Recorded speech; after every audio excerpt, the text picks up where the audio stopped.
Hello and welcome to this special feature on Waves Film Bazaar with Creative First. Our guest today is renowned actor and producer Ira Dubey. Ira, it's such a pleasure to have you. Pleasure to be here. You have worked across film, television, and theatre. How do you think these different mediums have shaped your perspective as an actor and also as a producer today? Um, I'm a theater baby. I was born on stage, I would say. I like to say that I was thrown on stage as a very young person, very much like other families, which now understand about, like whether it's Zahan Kapoor or whether it's Junaid Khan. When you're born to the sort of the lineage or Imad Shah, it's difficult to um, fully cast it off yourself. So I believe that I was really born into this profession, and for that I'm very grateful to my mom. Theater for me is an actor's medium through and through. It's nowadays when I meet young actors who talk about becoming film stars, it's become very fashionable to do theater first or to do plays first, because they've realized how powerful it is for your craft to be a stage actor or a stage performer. And funnily enough, ironically, I don't think there's any talent is talent and craft is craft across all mediums. So I don't think it's that you're using anything very, very different. You're using the craft differently, but not using different things when you're performing in any of the mediums. But because you're using your whole instrument as an actor on stage, your sort of your body, your voice, your entire instrument, and it is really up to you because you may work on a show for a month or 2 months or 3 months, and then once you get on stage, it's just you and the audience and that particular text. So which is why the actor is king on stage. In film, I feel it's more a director's medium. And funnily enough, I feel OTT is really a writer's medium. And it's very interesting to see how you can really navigate all three in different playing different roles. Since 2017, I have been very keen to move more and more behind the camera for various reasons. I fell in love with a book called Mr. and Mrs. Jinnah back in 2017. I took the rights to the book and I developed it as a web series. It was difficult to get made. It was set in 1920s Bombay. It was a period, obviously a period piece, and it was a love story about Muhammad Ali Jinnah. So you can imagine the uphill task that I had trying to get something like that off the ground. And I spent about 2.5 years on that project, and it's still around. Now it belongs to a very big commercial Bollywood company. They bought the lifetime rights to the book, and it is a project that I've gone and met them about, and I hope one day they make it, and I hope that I could be creatively involved in it because I feel very passionately about that material. But that taught me a whole lot about producing and trying to get something made, and taking an idea and taking it to its fruition, which I think is what producing really is. It's being involved from the inception of an idea to really when it's out there for you to consume. So I think for me that journey has been a huge learning in my limited experience. I was chuckling to myself when I saw all the questions, and I said, I sound like this big shot producer who's got this, decade of work behind them. And I'm in my limited experience, I'm still a novice when it comes to filmmaking per se, and I have a lot to learn and absorb. And it's been a learning curve for me since 2017, and a wonderful one.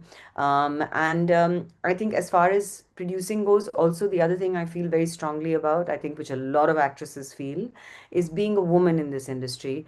I was feeling the need to really represent our voices in a way that is more real, in a way that is more rich, in a way that is more dynamic, in a way that is less constraining and restricting and traditional and regressive. And so there were so many things that I felt that as a woman who has a voice, who has some standing as an actor, perhaps in the theatre work that I've done in the last 20 years, and someone who has something to say, most importantly, I must follow this path now. So I think, as far as my journey goes, theatre is home for me. It's what keeps my acting chops alive the most. I get to go back to stage. I get to really move that muscle and work that muscle again, and so I'll never leave it. So yeah, so I think with that, with theater, it's my first love, my home. where I grew up, what I'm most grateful for in my life, what I'm really, I think, very blessed to have because it keeps me very grounded as well. I think theater is a very democratic industry. I think that's why a lot of the finest actors in the world, be it Hollywood or Bollywood, tend to come back to the stage all the time, every now and then. Everyone, I mean, and now it's like I said, in the last, I would say 10, 20 years, it's become even fashionable to go back to the stage. But I think it's something that every actor realizes only when they start doing it, is it really keeps your muscles going as a performer. And I think and I always say that we are the only performing arts that don't do a riyaz, you know. Every singer, dancer in the world, you will see, has some form of riyaz, which they do as a daily practice. We watch films, we read scripts, sure, okay, we should be doing that at least. We should be consuming as much of our art as we can in various ways. But the fact that we don't do anything regularly means that we need to keep in touch with our crafts. So, how do we do that? So I think theater is a wonderful way that you can do that. Watch plays, be part of them, be involved in them, understand how theater works. I mean, and I think again that desire to, I think, go behind the camera was A, because I have a voice and I have things to say. B, because I'm a woman and I think that that needs to be represented in a much more represented in a real way, in a whole holistic way. And C, because I think when you have an understanding of how the whole thing works, it informs everything else as well. So for me, that's very exciting, extremely exciting. As an actor and a producer, what makes a project or a script stand out for you? I think it's first the way it makes you feel and the universality of it. I think for me, uh, good storytelling is how universal it is. It doesn't matter where it's set. It doesn't matter, the context, the cultural context, the geographic location. It doesn't matter the social economic background. All that doesn't matter. A good story hits you where it's supposed to hit you, leaves you with something, makes you think or makes you feel something much longer than when you're just watching it. So for me, that's what a good story is. How can platforms like Waves Film Bazaar, which is, really expanded, they really expanded the format this year, benefit actors? I think it's wonderful to go and see and understand the business of cinema. It's important for an actor to know how that works. It's an important for an actor to know their place in the machinery of that of a film. I think a film is a very large machinery, in fact, unlike theater again. And you are a cog in that large machinery. You may be a very important cog. You may be the cog that's getting all the attention, but you're a cog. And I think that being on the other side of things has made me understand that very deeply. That there are a film is a the director is the captain of the ship in a film. Everybody is in service of that vision. Even the producer is. You're telling a story that wants to be told by somebody with a vision, and everybody is in service of that vision, even the actor. And, have you been, part of Film Bazaar in various forums that they've had in the past? I have actually never been to the bazaar. I've never attended it, Right. and so I'm like I said, I when I saw the questions, I was feeling I was feeling like I'm some very experienced producer who's been there, 20 times. Of But course, I'm sure, I mean, even when they choose, participants and people, they do have criteria. So, I'm you're sure. keeping humble, Ida. I would like to think. I would like to think. Thank you. I would like to think that. I would like to think that the project also had something to do with it. Uh, Yes. and I it's a very exciting time for India. I just want to say this right up there and really sort of openly.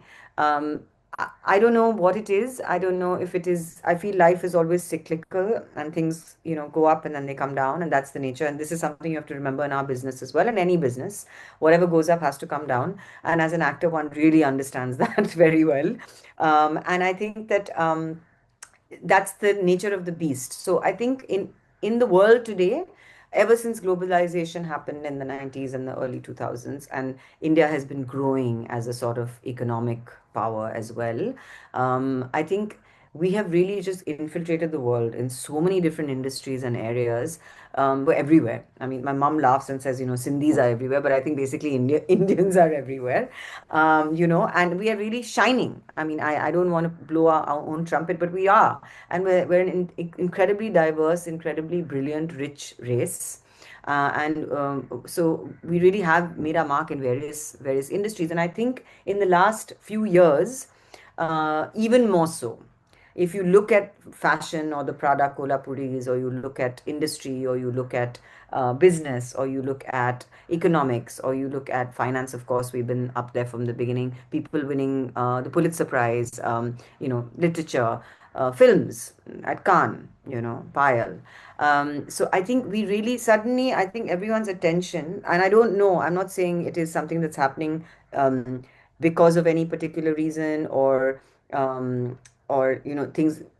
I don't know what the reason is, but there is that cycle that the sun is beginning to shine on this part of the world, and I think that we have to make the most of that, and I think that we have to recognize that that's happening, and that means that it's both. It can never be only one thing. It could be political to a certain extent, but there's also a rising up of the kind of talent that is emerging from our country, and I think all eyes are on that talent, and that's why I feel it's a very, very exciting time to be a filmmaker, to be a storyteller.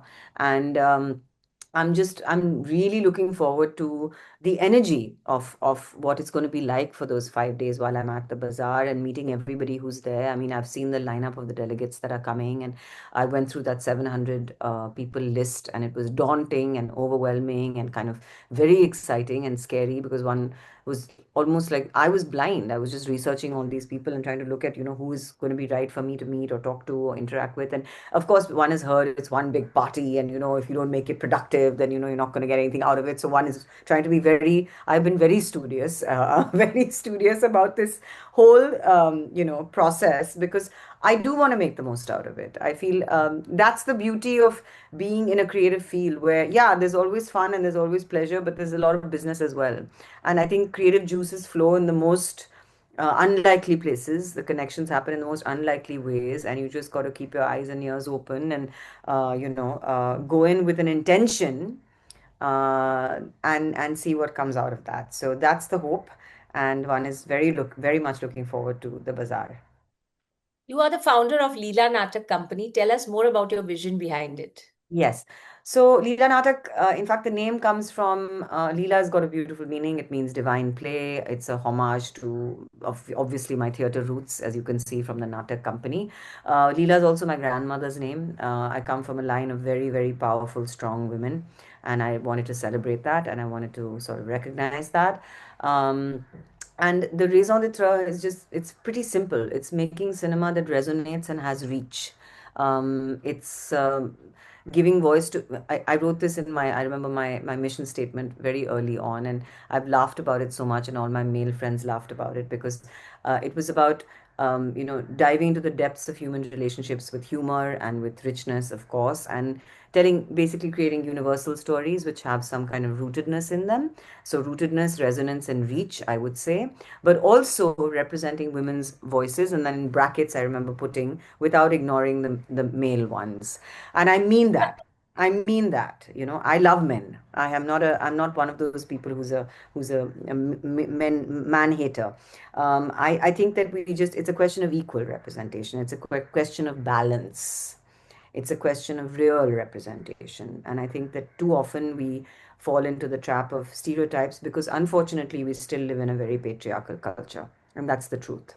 Um, What advice would you give emerging actors and also participants who are looking for funding at the co-production market at Waveful Bazaar? I'm waiting to get advice from the right people on the same thing. So, I mean, I think that emerging actors, um, I would say, really don't get hung up on the stardom. Don't get hung up on the goal or the end game, or the, whatever, and don't try to imitate somebody else's path.